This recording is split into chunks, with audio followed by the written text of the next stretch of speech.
To my direct left is Steve Gladys, who is managing partner and joint head of planning at Mediacom. To his left, very helpfully for the chair, another Steve Morrison, of course, no stranger to any of us, the chairman of All Three Media. To his left is Eileen Norton, who is the managing director, UK and Ireland operations for Google. And to her left, in a tie, very good to see, Nick. Thank you. We are the rebels, obviously, nowadays. Those of us who still bother with such things. Nick Bampton, who's the commercial sales director at Channel 5. Right now, okay, now I must admit, I am not an expert in advertising funding and how the advertising world works, and having tried to read into it over the last few days and weeks, it's pretty complicated. So just to try and help us in the audience about what actually the advertising relationship is and how the money flows between people who want to sell toothpaste and programs we want to watch on television, here is a very short primer, 1 minute 47 seconds, and it's a VT1. So actually, as it said, they're fundamental to how we make programs. Steve, Gladys, let's start with you. Give us an insight into the media agency model. For many program makers, it might be a rather opaque system. I mean, looking at that and reading a bit into this, some might say you're simply, trading commodities and selling spot moments in the middle of Coronation Street. I mean, of course, it is bigger than that, but just give us an overview of how the media agency works in this ecology. Okay, so the model that was described there is actually a little bit old-fashioned in the sense that it described the advertiser going to the creative agency to make a TV ad, and then the media agency kind of buying the spots. Media agencies have a much broader expertise than just TV advertising. So what happens is an advertiser will come to us with a brief. That brief has a budget of the amount of money that they want to spend on marketing or advertising, and then it has a business problem that they want us to try and help them solve. There's an objective to all of this, which is solving a business problem. It's a competitive threat, or there's a sales opportunity, whatever it is. What we will then do is we will go through a rigorous and methodical planning process to work out the best media channels and the best types of activity to run in those media channels, whether it's advertising, sponsorship, product placement, content creation. We'll work out and help them navigate their way through that. And then what we do is we go and negotiate the space, buy the spots, execute the campaign with media owners like Channel 5 and Google and countless others. Mm-hmm. What we also do, which is really important and which I think will come up in the conversation later, is that we also measure the activity. So we've got a team at Mediacom of about 40 econometricians, by which I mean people who try and model the relationship between the money that goes into advertising and other marketing activities and the sales that people get off, the advertisers get off the back of that. So we can tell with a degree of certainty that for every £1 spent in TV, we might get £3.50 back or whatever it is, mm-hmm. versus how much we spend in other media. And we're constantly refining our planning based on the effect of what's happened before. Now, Steve, we heard there about consolidation of mm-hmm. the market into 4, 5 big players. I mean, is that very good for your investors and for you as a business? Is it so good for your clients and for the people who make programs? Well, one of the reasons for consolidation has been that the world has got a lot more complicated since advertising began. And since I began, I started 20 years ago in media, and there was no internet. We didn't have the internet then, and we only had, I think it was before Channel 5 had launched, so we could get everything wrapped up by lunchtime. And down the golf course. Exactly, yeah. And obviously things have changed massively, not least with the advent of Google, all forms of digital marketing. That's made things a lot more complicated, which means that media agencies have to be able to cover a lot more bases. They need a lot more expertise, which is one of the reasons why that consolidation has happened, because I think the small players are struggling to keep up with the speed of development in technology. The number of things you needed to do to be able to give a full service to your clients. Absolutely. Yeah. And one of those things is content creation. Is investing in or getting involved with programming properties, whether that's on TV or through digital platforms, that will help the client meet their business objectives. Yeah. And that's an area of it. So I think one thing that the consolidation has meant is that more clients are with bigger agencies who have an understanding of how these things work and have the relationships to make ad-funded programming or whatever the content is work. Yeah. Now, Steve, from the independent program maker's point of view, how important is this guy on your right? Hugely important, and I would say getting more important. In the TV model, the agency buys the airtime from the channel. All that income goes into the broadcaster. They then take some of that income and give it to us to make the programs. But we don't deal directly with the advertiser in general, although I'm sure you will come on to ad-funded programs. But in general, 90+% is spot advertising between the advertiser, the agency, and the channel. Once we get into digital, it's completely different. So the digital platform, of which one of the biggest is Google, they're not interested in commissioning content. They are a huge hardware and technical company with a huge amount of investment. And they're selling airtime not particularly on the basis of programs, but on the basis of target audiences. Now, of course, so are broadcast channels, but the advertiser is used to wanting to be positioned in different programs, and they don't all want to be in Coronation Street, so there's lots of other programs as well. The problem, I think, for the program maker is the platform is not commissioning the content on digital, so we have to find a much more direct relationship with advertisers. Yes. And has consolidation helped your business, or is it a hindrance, given that the main players now account for so much of the market? I think if there is a hindrance, and it's particularly acute in Britain, it's not so acute in other countries like Holland, we tend to be held back from the advertiser by the agencies. So the agencies like to guard the goodwill relationship with their clients, and generally speaking, program companies get to know advertisers through agencies, which I think is a good thing if you've got a very, as Steve said, a very thoughtful, future-thinking agency. But in other countries, like, for example, where we have a company in Holland, the producer also goes direct to the advertiser and acts as a marketing company as well as a production company. So they may say, would you like to sit around a huge New Year's event in Trafalgar Square, in the equivalent in Amsterdam, directly? Or they may say, do you have as Steve said, do you have a business problem that we as a content maker could help you solve? That doesn't happen so much in Britain. Is it better that it doesn't? I mean, that there's a mediating force between that relationship? I think we should have relations with both. Right. I think we should have relations with the agencies, particularly the far-seeing agencies, but I think we should also get to know the advertisers better. And in Britain, you can get registered as a marketing company, which allows you the right to go and knock on advertisers' door. But they tend to be separated from TV companies, and I think it would be more fruitful, going back to your first point, how the hell do we get the money to make great programs? We have to get closer to the advertisers themselves, as well as the agencies. Nick, can I bring you in here? Consolidation, huge players in the agencies. I mean, Nick, as a broadcaster, what difficulties does that raise for you? There have been standoffs in the past, Channel 4, Channel 5, with certain agencies. I mean, who really holds the power? And is it tougher, actually, being a smaller player in that market, given the consolidation we've had?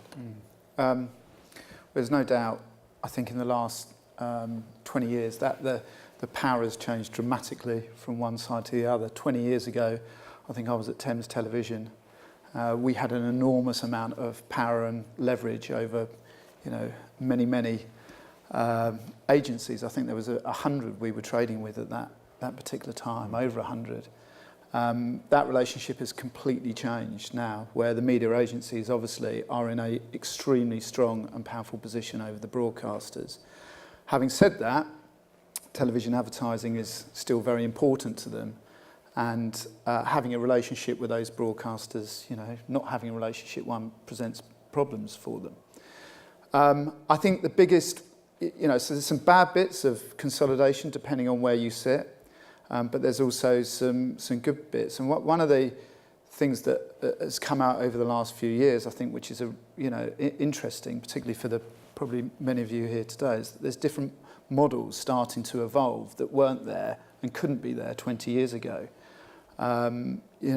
There's the video that we had at the beginning of how advertising works. That was actually a really good video on kind of the basis of how it's done. But more and more media agencies are looking at ways of how they can create, because this is a really competitive environment between the four big groups. They're always looking at creating more value, whatever that value means really. Whether it means more advertising space, becoming cheaper, whatever that means, they're competing on that level. So they're looking at more innovative ways in which they can do business with broadcasters. And one of the ways in which they're definitely pushing forward at the moment is in the area of how they can get more direct relationship into content. And there's many different ways and many different sort of formats and models by how they can do that. And I know there's some high-profile ones out there at the moment that people are talking about, but there's also new ways which I think are untapped, which present real opportunities. Hopefully we'll develop that as the session goes on, but absolutely. I mean, Eileen, can I bring you in here? When you look at that, which, I mean, Steve, absolutely, it's only sort of one part and maybe a little old-fashioned, but as a basic model, Eileen, you must be, this notion of the annual bun fight for what the spot price is going to be over a whole year, which is clearly a legacy model, must make you at Google, be laughing up your sleeve, because you can do all sorts of skillful, real-time, knowledge about how content is working in terms of its engagement with its audience, which must mean that kind of legacy model is surely going to be, pushed to the side. That would be the case at Google if all we had was search advertising, which was Google's first advertising product and still our most substantial source of ad revenue. But once we acquired YouTube in 2006, and even before then, Google operates the largest content network in the world, over 2,000 publishers in this massive global content network, onto whose sites we place advertising in a revenue share. So Google's model on these third-party content partnerships is that for every $1 of advertising or pound of advertising that the Google sales force brings in, a substantial share of that is remitted back to the content players. So last year, Google paid out $11 billion to content partners globally. That's a lot of coin. And our view is we keep the content creation ecosystem healthy and alive, and we provide wonderful ways of using technology for advertisers, marketers, to find audiences at scale, but with precision, as Steve said. So instead of buying against a specific site only, we can look at and model audience types, individuals. We know from signals around search behavior and consumption behavior on YouTube that a particular anonymous user who likes to watch a lot of gaming shows would be a very good target for young men's deodorant, for example. And so we make that match. Or not if he likes gaming shows. He may not. May not He use should deodorant. do. Maybe his partner could push some deodorant ads at him. But anyway, yes. So while I'd say in the first iteration of Google's advertising model, the role of the media agency might have been a little more obtuse. Ever since 2006, 2007, when we've been in a more complete system of video advertising and display advertising, we understand full well the value of creative ideas, media planning, strategic planning around solving a marketer business objectives, and then working with media agencies as the interface between a buyer and a vendor like Google. And that the relationship between you and the content creators seems to be in a much better place than it was 5, 6, 7 years ago, when there was a lot of criticism of how Google was operating in terms of it taking content, making money off that content, and then that money not being delivered back to the content creator. How has that changed, and how do you ensure that the content creator is getting good value for having a relationship with you? Well, fair question. I think when YouTube, for example, was acquired by Google, there were a number of lawsuits launched immediately or already pending against the YouTube founders. So Google quickly established a few core principles. One was to have a revenue share program back to content creators. We also established a way through what we call a content ID system for any content owner to identify its IP and choose to either remove the IP from YouTube if they so cared, to just watch what was happening on that IP, or to opt into our partner program that allowed them to be the recipient of a substantial sum of ad revenue that might have been placed against their owned content. And so based on now 5+ years of the content ID system working really well against billions of video views every day. There are more than 4 billion videos viewed on YouTube daily, 1 billion users around the world each month. It is a robust system, and increasingly content owners have become very sophisticated at understanding it, trusting it, exploiting it, and taking their share of that $11 billion of payments, which has grown substantially. If you look at the public financial disclosures of Google, by well north of 30% per year. That's a very sizable amount of the internet economy that's paid back to content owners. Yeah. Steve, how has it changed the way program making is distributed and paid for, having Google as someone that you can now work with, but of course 10 years ago didn't exist, or 50? I think the main problem that none of us have yet solved is the funding of middle ground content. So very cheap content is everywhere. Yep. Cats on skateboards. A young student in a flat will attract 1 million viewers. Yep. Premium content, a la Netflix, relatively few, but very significant high quality dramas are known, and subscriptions direct to those providers are increasing in every country. The real problem is the stuff in the middle. What we've got used to without thinking about it is 24-hour channels. A channel on Google needn't be more than 15 minutes new material a week. It might be 5 minutes new material a week. So if I'm searching for young people and I'm informed by Google's system, very professional, technical system where to get those people, and I can get them cheaply, why do I need to put my advertising money next to a richer program that costs more if I can get exactly the same audience? I hate to use the term in this week, but a guy on the edge of a cliff about to commit suicide may attract as many people as a very expensive drama of a guy trying to do that. So what is it that is going to sustain what we've got used to, which is a huge £2 billion industry of middle ground programming? What will have to happen, I think you began to suggest this, is that the whole thing will have to become more sophisticated even than you have it now, and the advertiser will want to be with the fame and the particular nature of that program's delivery of that kind of audience, rather than any program's delivery of that kind of audience. And I don't think we've got to that yet.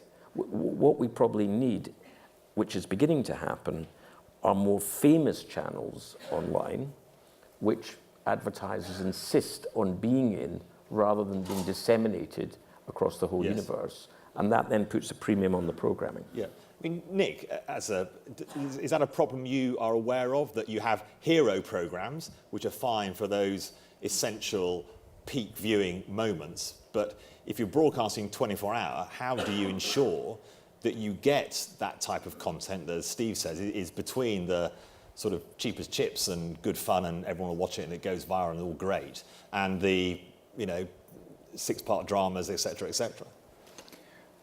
Well, firstly, I think we've got to be careful not to exaggerate exactly what's going on. And I think there's always this thing of the traditional area and the new digital, distribution really, method of content. I think there is a massive difference between, short form content on video and that middle ground content that you're talking about. Actually, if you look at television viewing overall in the UK, we haven't seen really a decline in viewing. If anything, we've seen a bit of growth over the last few years. What we've really seen is an increase overall of all video viewing. What's actually followed on the back of that, interestingly, is a growth in revenue to all of that. We're not seeing, over the last few years, a decline in television revenue. We're not in some sort of doomsday scenario at all. I'd say on the contrary to that. I think the biggest threat, I do agree with Steve, I think the biggest threat to television advertising is definitely the way in which advertising is placed. Because if a dog on a skateboard is valued by an advertiser at the same price as a high quality drama, then then where is that? Where's the ad dollars going? Well, it's going to be, that's going to create a problem. But so far we're not seeing that. I think technology coming along in the quite a long time in the future may affect that, but certainly in the short to medium term, we're not really seeing a change in viewing and what people are viewing in television and how it's being traded and in that way. So I'm less concerned about it. I know it gets talked about all the time. I'm not worried about it certainly in my lifespan of. And I always think at the end of the day that people will always watch great content.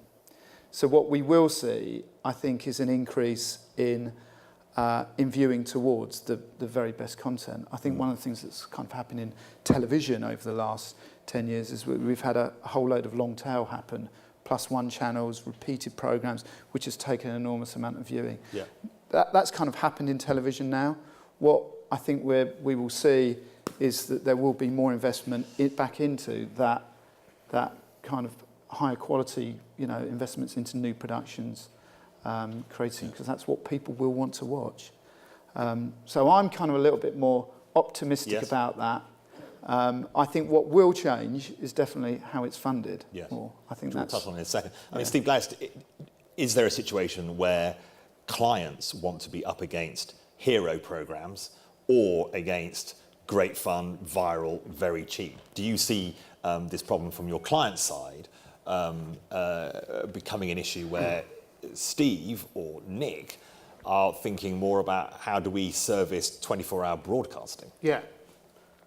So no client would want to be up against the thing that you described just now, which is the guy on the top of the cliff. Absolutely no client would want to be anywhere near that. I was looking at some stats in preparation for this, and I think the interesting thing is I looked at 2014 and versus 2007 and the way that Mediacom has invested its clients' money. Yeah. And in 2007, we invested about 40% of our ad spend into TV, into broadcast sort of linear TV. And in 2014, we invested about 42% into broadcast linear TV. So the share has actually gone up with all this explosion of new technology. The share of investment into TV has gone up very slightly or remained about the same. Plus, we've put additional revenue into video on demand.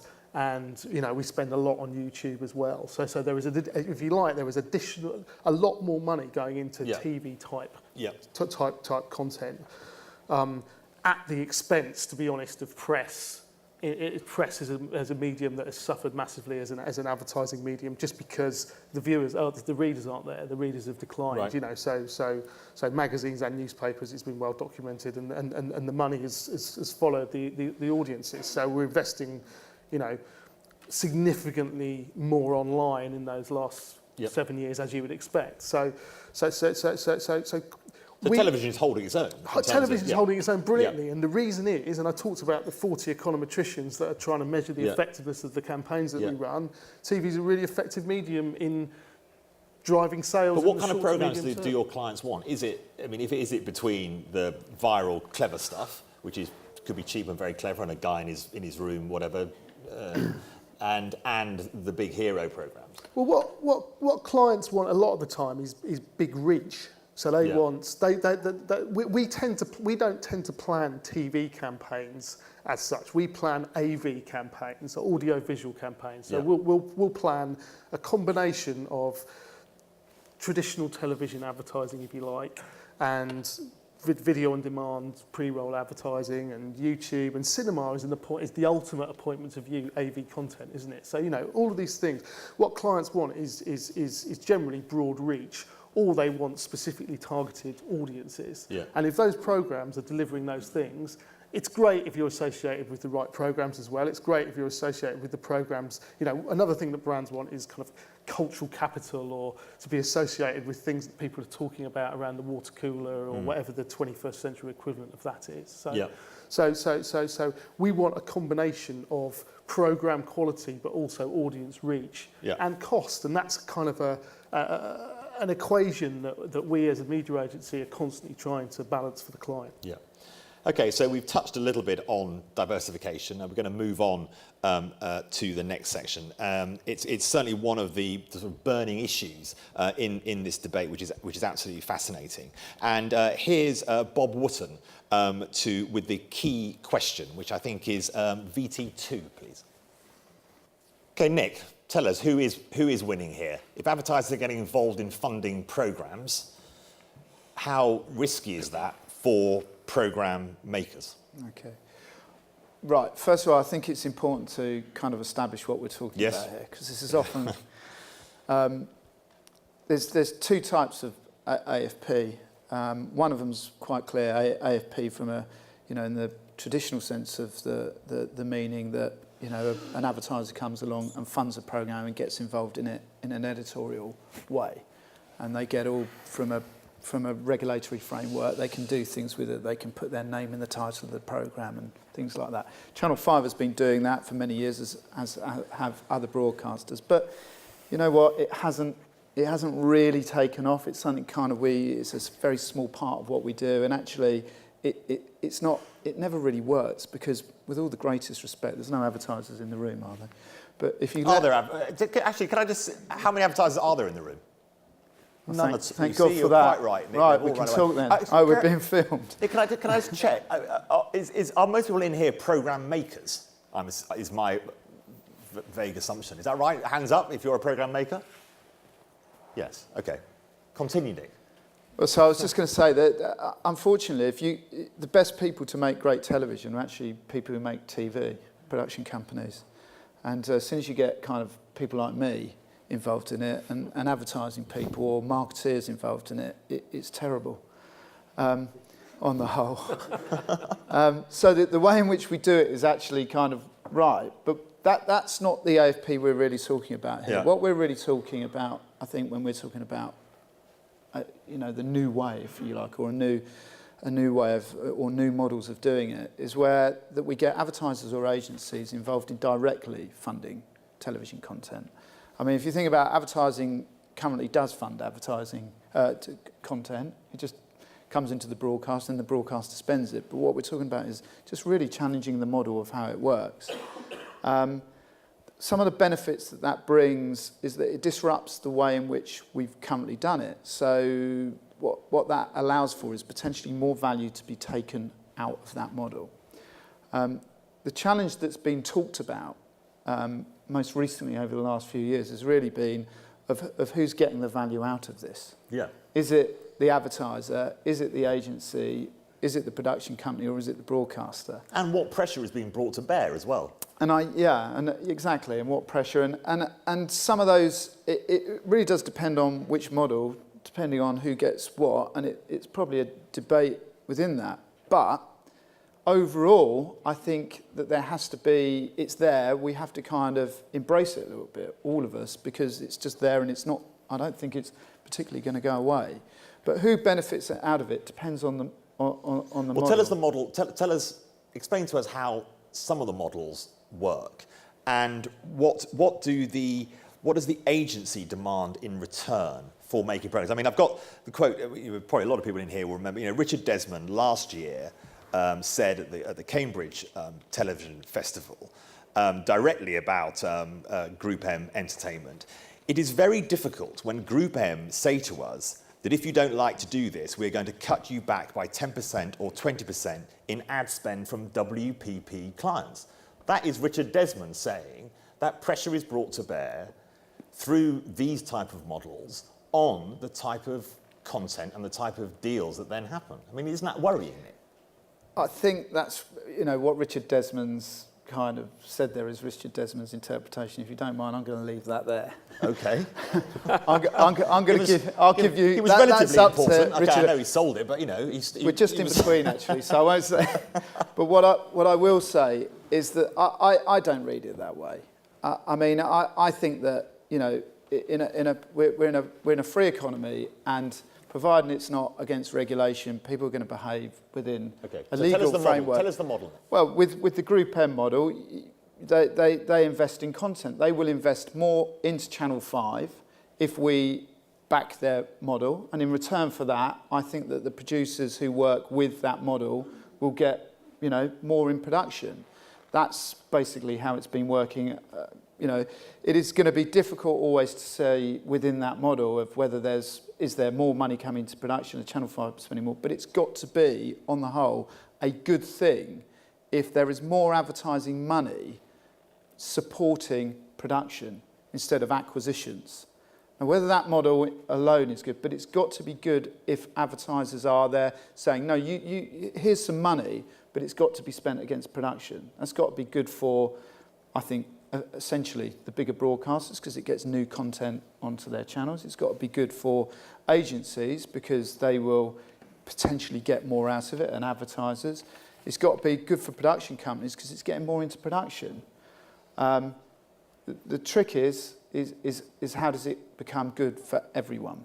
And I think that's a challenge. I'm not, how people see that. They really do see it on different sides of the fence, and I'm not going to say, particularly now, of how producers should see that, because I think it's down to them. But I think it's a good thing for television if more money is going into production. Steve, tell us from the programme. I mean, actually, of course, all three media has sort of got a dog in both bits of this discussion. But as a programme maker, first and foremost, I mean, some of these deals mean giving up IP, giving up some of the international sales revenue. Is it good for programme makers, these new type of relationships, whatever the models might be?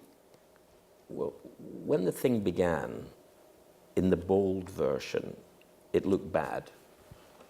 So an agency would go along to a broadcaster and say, have you got inventory that's hard to sell? You can't sell it in the normal way.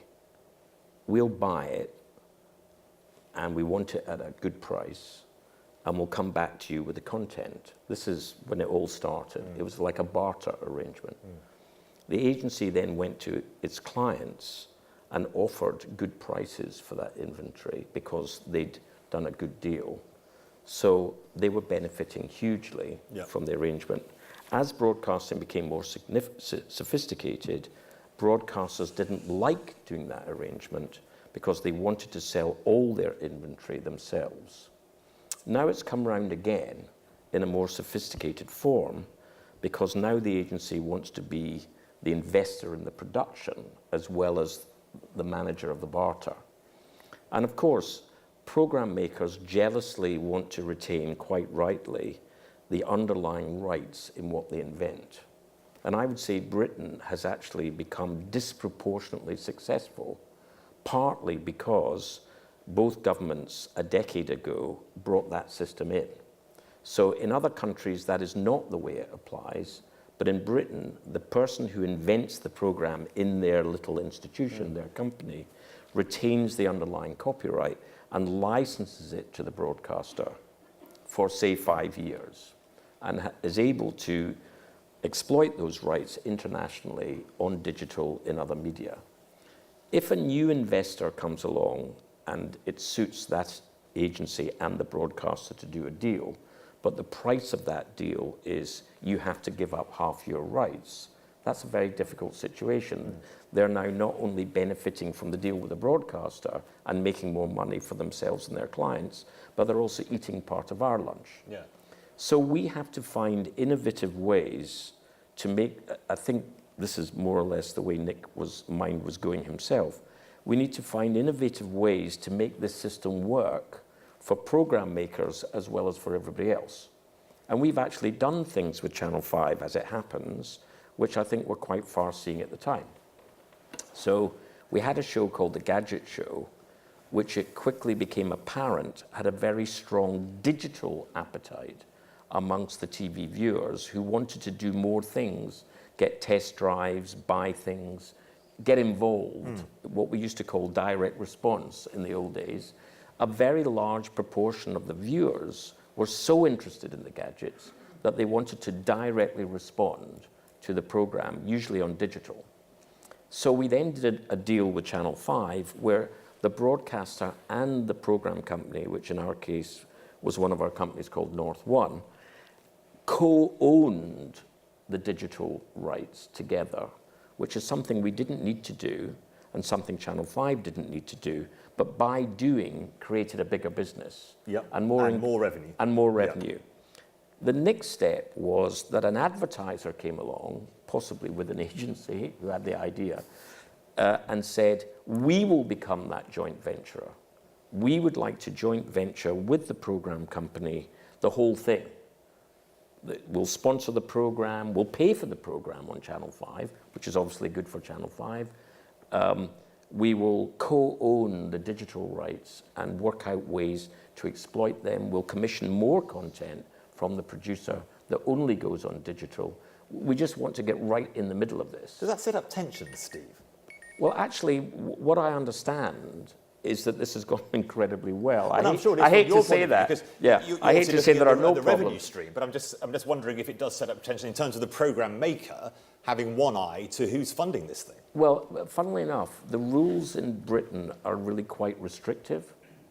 This is one of the reasons why AFP didn't grow as fast as it did in other countries like America. In Britain, it's very, very hard to interfere in the editorial, unless it's branded content, which Nick described as a totally different thing, the so-and-so program, which has not taken off much in Britain on broadcast. If it's normal programming, the sponsor is very rigorously restricted from interfering in that editorial content. So Dixon's cannot say, for example, what gadgets would be on the show, which are all, by the way, made by manufacturers, not by Dixon's. It suits them that there's a hubbub and an interest and an aura around the whole issue of gadgets. Have any of the program makers in the audience been involved in relationships with agencies or actual clients? And has that created any tensions or concerns, or anyone want to ask a question around this issue? There's a gentleman at the back there. Yeah, I did have a question about having produced a series called The Fox Problem, which is an entirely ad-funded, online-only entertainment series. It's targeted at 16 to 34-year-olds. And the brand that funded the last series was Hewlett-Packard, and M2M bought the media for Hewlett-Packard. But they bought media on YouTube, Google, Twitter, and Facebook, and then they went to buy media on TV, but they didn't buy any slots on TV because they didn't think it was going to reach the audience. At the end of the campaign, they had a sort of significant return of investment in the 16 to 34-year-old market. So I guess my question was whether or not you think TV will become obsolete as a platform for advertising over time. Eileen, over to you. I mean, television's longevity is often sort of attacked as being, oh, they must be on their way out. But as we've seen from the figures we've all been hearing today, television endures in a remarkable way as a medium for engagement in content. I mean, how do you see the world develop in terms of where TV plays in the ecology? Well, it's a mainstay of all media planning, and it's probably the most efficient way to reach the first part of your audience target if you want a broad audience reach. But it starts to change and morph the younger your audience target gets. And the under 35s have permanently shifted their consumption behaviors. They are on demand as they want it, on their phone. 1 in 4, 40% of YouTube video views, so 1.6 billion plus per day, are viewed on a mobile device, mostly on one's phone. It might also be a tablet. And so there's a whole time-shifted cohort that are younger and active viewers of video, TV, sports, traditional programming, but they're doing it and consuming it on their terms. Yeah. So my assumption is the traditional programming environment for TV will need to adjust to that model and find ways to monetize that incidental consumption and to reach those targets across multiple screens, in the home, on a tablet, on a mobile device, or on catch-up, say, in a single view that might wind up on someone's Twitter feed. So there are going to be ways of, and we already see it on our platforms, the Google Content Network and YouTube, where there's this atomization of content. And if it comes with enough data attached to it, you as a content owner can actually very efficiently monetize against it. So I do think there will be a shift. Did you find, can you just tell us a little bit about how that relationship with HP actually worked? Did you feel, as a program content maker, that pressure was brought to bear, or was it you just delighted to get some revenue, frankly? We were delighted to get some revenue because we'd done our first series, which we'd sort of funded ourselves to prove that the idea was there. So when HP came on board, it was a big step to work with a global brand like that.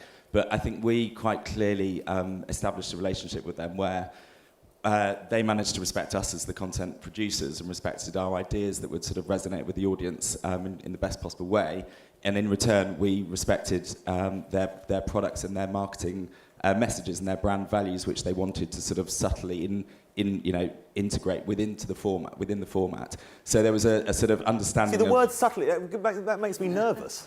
It was subtly, really, isn't this an invidious sort of development of how we fund program making, that we have subtle messages from big commercial partners? Well, no, I think like in this example, like HP make tablets, their main rival being Apple. So we featured a lot of tablets within the live studio show where the presenters read off HP tablets instead of cue cards. So it's just very small sort of product placement, integrated into your format that's not sort of drilling a message home the whole time, but is quite naturally fitting. It's like people driving Volvos in a program rather than a BMW. Yeah. And that's going to be a sponsorship relation somewhere else. Yeah.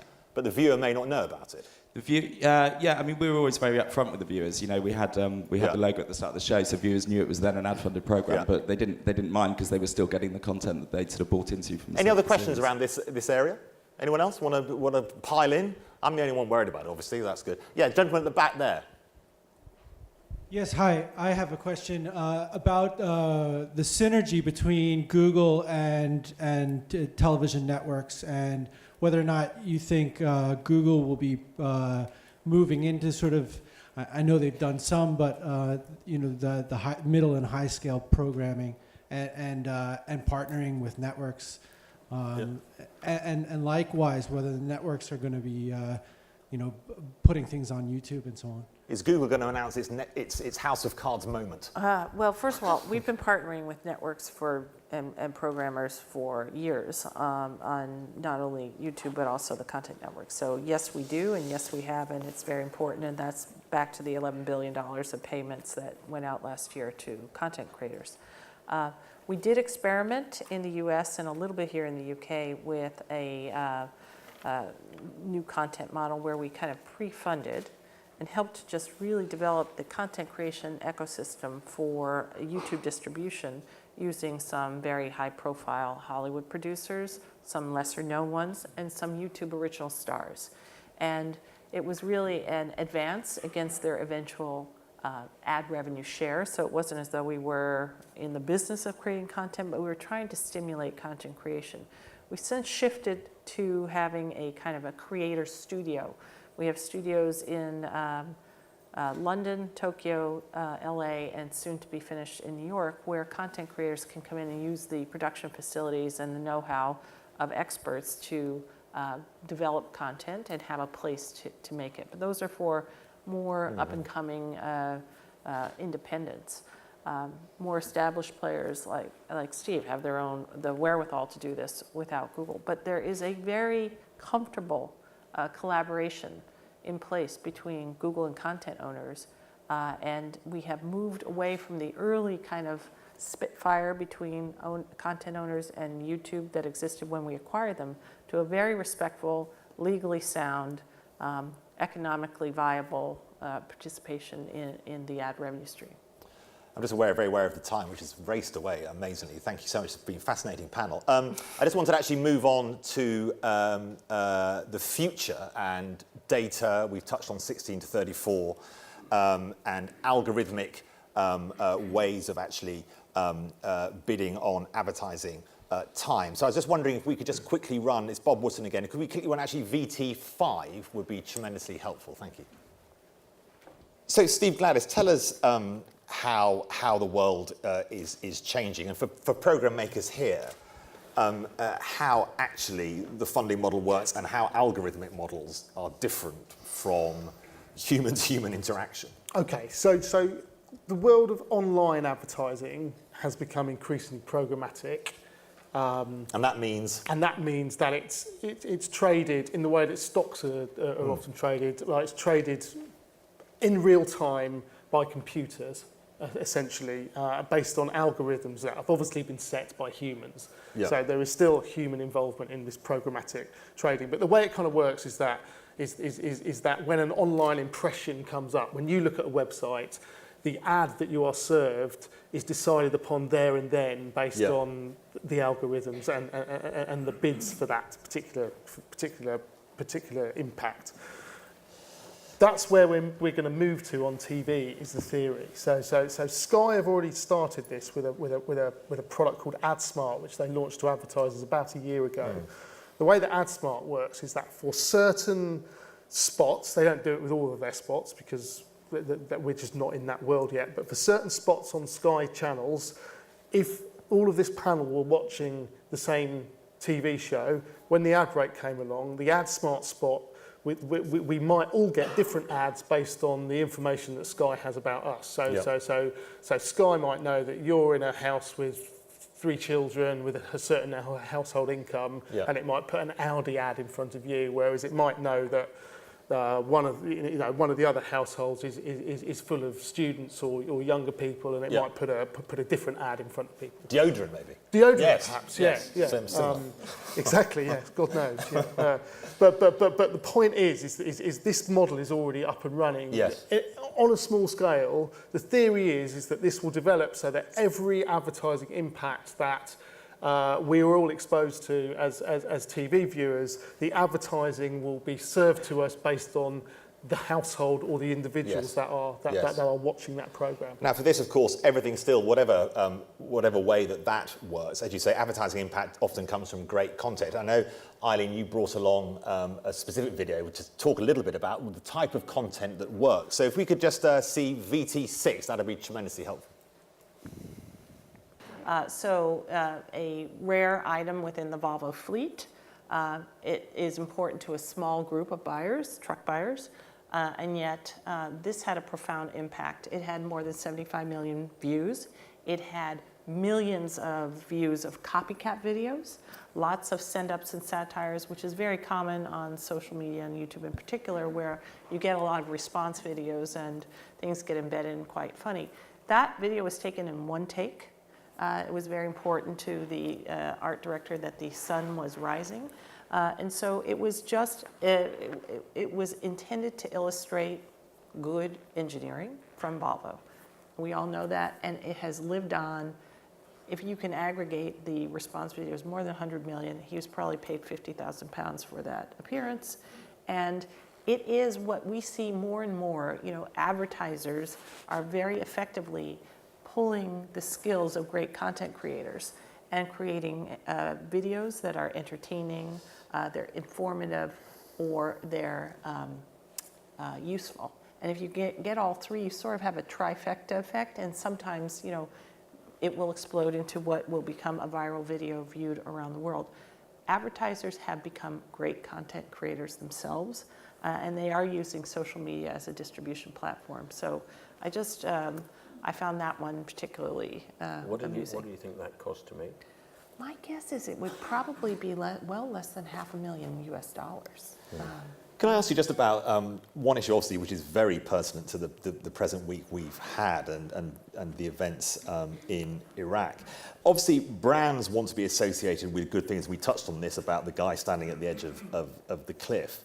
How have you worked at ensuring that the client is not advertising up against inappropriate content, and more specifically, given the events of the last 48 hours, how that inappropriate content isn't on Google's platform in the first place? So to answer your first question, there are very easy ways that an advertiser can negative target against certain keywords. So if you don't want to be against a barroom brawl or any kind of saucy language, you can actually have a negative targeting scheme and prevent your ad from showing up against that content. It's true on YouTube, it's true on the content network, and it is, given the volumes at which Google serves up ads, it is rare for us to have, it's not impossible, but it's very rare for us to have an inadvertent exposure of an ad against inappropriate content. That said, the events of the last 48 hours are really troubling, and there has been one of the most appalling videos that has been posted to YouTube, which was immediately taken down. YouTube operates as a community. We have more than 100 hours of video uploaded every minute. Therefore, we're swimming in an ocean of content. We have a very well-oiled machine, a 24-hour monitoring capability whereby any member of the community can flag inappropriate content. It immediately gets reviewed or gets into a queue depending on the level of alarm coming from the flagger. It gets reviewed and it gets taken down. So it's a... Is the responsibility on you, has that become stronger? In the context of the last 48 hours, the responsibility on you to get that flagging system to work properly, given that you say you can't self-police, given the number of hundreds of hours that are put up, has the responsibility on you become stronger over the past 2, 3, 4 years with all the discussions about things like jihadist websites? Yes, I mean, we take this responsibility enormously seriously, and these are difficult judgment calls. There have been times when videos have remained on YouTube that certain countries or groups might have preferred to have been pulled down. Sometimes they're removed in certain countries and not in others. These are all judgments that, in essence, we have community guidelines that are very clear around pornographic content, child, pornography, violence, and weaponry and that sort of thing. So those community rules are abided by not only by our community, but through this process where content may be screened. There are judgments made from time to time to have certain content remain for the purposes of news and information and fair information. And it's not unlike, I think, some judgments that might be made by BBC and others. Okay, we've just slightly over time. One big thought from each of you about where the relationship between advertising, agencies and program makers is going over the next 5 years, Steve. Big thought each. Okay, I wanted to say one thing then, which was that the only reason we invest into content above and beyond, say, advertising or more traditional routes is because it works. If it works for advertisers, then we're acting on behalf of our clients. So if we can make the content investments that we make with program makers and broadcasters pay back by giving us access to content that we can use online or that we can use in the retailers that our clients are selling their products in, then the harder we make those work, the more likely money is to funnel into program makers. It's all about what works for the advertiser. That's the be-all and end-all for media agencies. Steve? I would like to have program makers enter into a closer dialogue directly with the advertiser and say to them, you're in a new world out of broadcast where platforms are not funding the content directly. You are funding the content. If you put the same amount of money into programs per minute that you put into ads, this would be an incredible boost to the production industry. It would indeed. Eileen. And in my view, great content will proliferate because the means of production have, the cost has gone down, and good content always wins. Always wins. Nick, final thought. Successful production companies will continue to focus on television, and but they need to embrace new models. Brilliant. Thank you very much to my fantastic panel.